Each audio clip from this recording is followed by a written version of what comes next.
በእስልምና እምነት ተከታዮች በጌታ በኢየሱስ ክርስቶስ ስም ይህን ቃል ማንሳት ይሆንላችሁ። በዚህ ውስጥ ይናገራል። ጌታ ግግም ብዬ ነው የምናገረው። በቃ ይናገራል እግዚአብሔር። በዚህ ጭንቀት አለባችሁ፣ ሀሳብ አለባችሁ፣ ሰላም የላችሁ፣ ይሄን አንሱት። በዚህ ቃል ይናገራል እግዚአብሔር።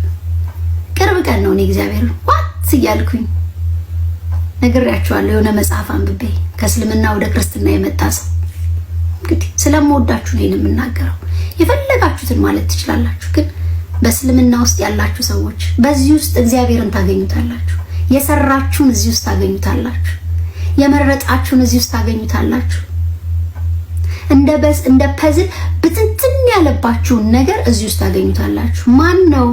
አላህ ማን ነው? እግዚአብሔር ማን ነው? በቃ በተለያየ ስም ጥሩት አለ። እዚህ ውስጥ ኢየሱስ አለ።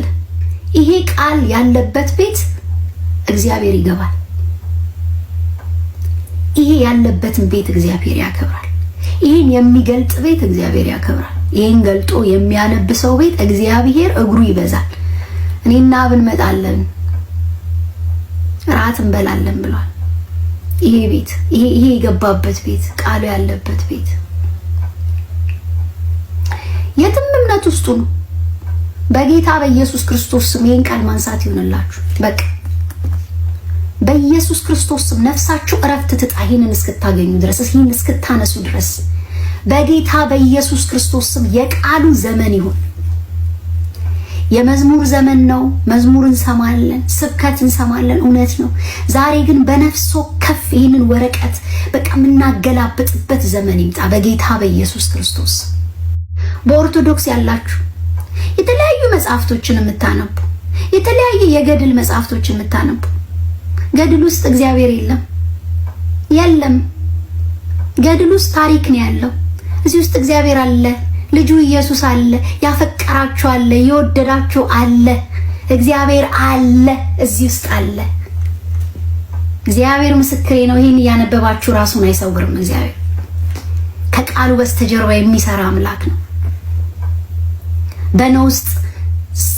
በነውጥ ውስጥ ሰላምን የሚሰጥ፣ በከበባ ውስጥ ሰላምን የሚሰጥ፣ የሚያሳርፍ፣ ጥያቄው እንዳለ ችግሩ እንዳለ ሆኖ በቃ ባላችሁበት ሁኔታ ራሱን ነው የሚሰጣችሁ። አይገርምም? እሱ እንደ ሰው አይደለም። እንጀራን ሰጥቶ ብቻ ዞር አይልም። ራሱን ነው የሚሰጣችሁ።